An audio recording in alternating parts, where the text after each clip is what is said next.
In a dimly lit bedroom, a 7-year-old girl named Emma sits on the floor in front of a small mirror. Her face is covered in unevenly applied glittery makeup, electric blue eyeshadow smudged across her cheeks, shimmering pink lipstick extending beyond her lips. She hums to herself, carefully applying more sparkle. Her mother, Jill, enters, holding a laundry basket. She stops, watching her daughter with amusement.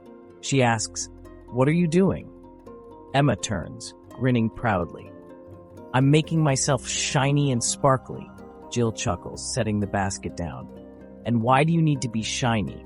Emma's tone shifts, serious as if it's obvious. "Because the stars are shiny, and I love the stars." Jill smiles. "So you want to be a star?" Emma shakes her head, pointing upward. "No, I want to go to the stars." Mica. Mica Makeup has a story as shimmering and layered as the mineral itself. Centuries ago, ancient civilizations discovered its magic. Egyptians, with their love for beauty and opulence, crushed the mineral into fine powders, using it to create dazzling eyeshadows and radiant skin treatments. Indian and Chinese cultures embraced its brilliance too, incorporating it into sacred art, traditional beauty rituals, and even medicine. In the 20th century, industrial advancements transformed mica into an essential ingredient in cosmetics. No longer just a raw mineral, it became the backbone of highlighters, eyeshadows, luminous foundations. Its ability to catch and reflect light made it a staple in creating that sought-after glow-from-within look. But that glow came with a cost. India is the world's largest producer of high-quality mica. Jharkhand and Bihar are at the heart of the industry. Madagascar is another major source. But in both regions, the mining of mica is largely unregulated, leading to dangerous and exploitative conditions. Unknown to most consumers, the mineral that gives cosmetics their shine is often extracted using antiquated methods in slave-like conditions in some of the poorest regions on Earth. Children, as young as 4, are being exploited in the dangerous search for mica. For centuries, mica was celebrated for its shimmering beauty and insulating properties. But it wasn't until the dawn of the aerospace age that its true potential was fully realized. NASA and other aerospace agencies needed materials that could withstand the harsh realities of space travel, extreme heat, radiation, and vacuum. And mica, a seemingly unassuming mineral, answered the call. Another product, another day. Hi, it's Xerxes from Xerx Ideas, where I show you how products in our everyday lives help us improve our quality of life.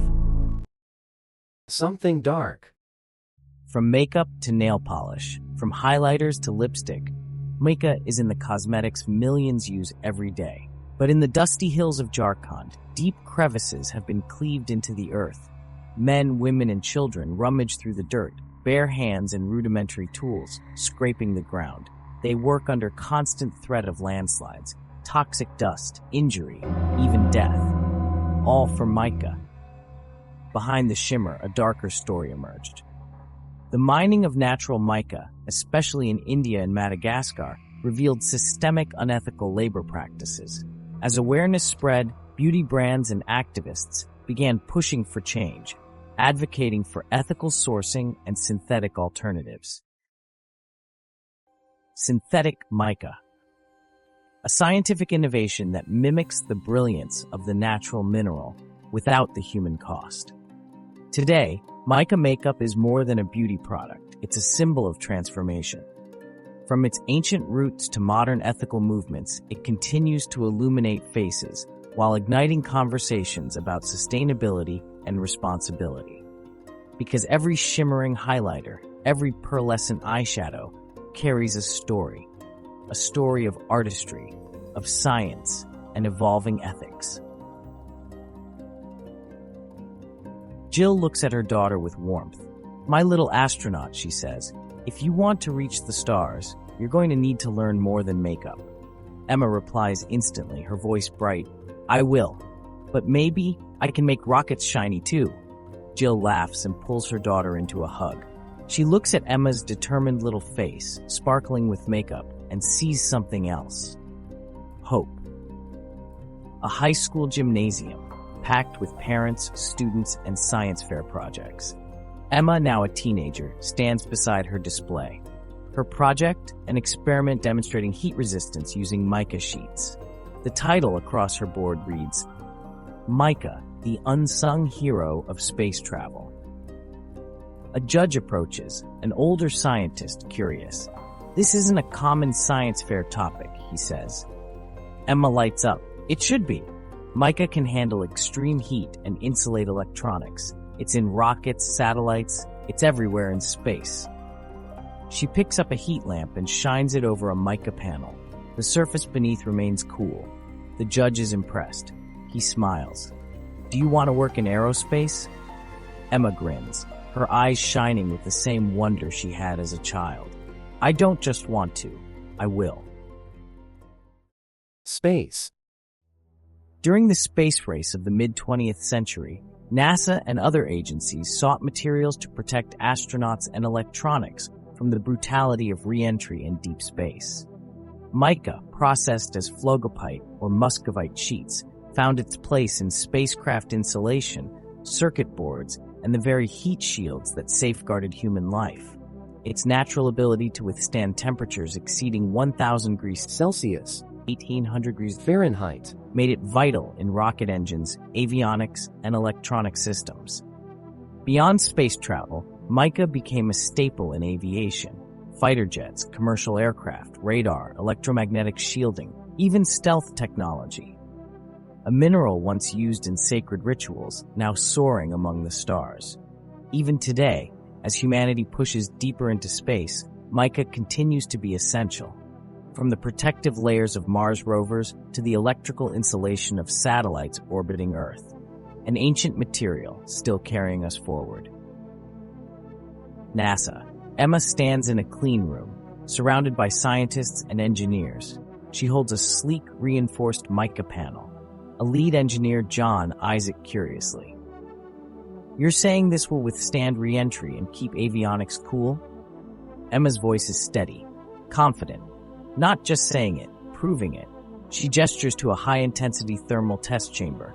A robotic arm places the mica panel inside. Flames roar. Temperatures spike. Moments pass. The panel emerges, untouched, intact. The room fills with quiet awe. John smirks. I hope you like seeing your work in space, Emma.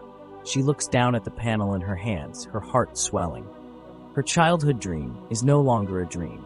It's real. A massive rocket stands on the launch pad.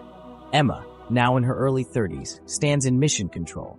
Headset on, calm, ready, all systems go, final insulation check complete. Mica shielding secure. Her heart pounds. She pulls out a small hand mirror, a sentimental keepsake. In its reflection, she sees her childhood self, glitter-covered, beaming. The countdown begins.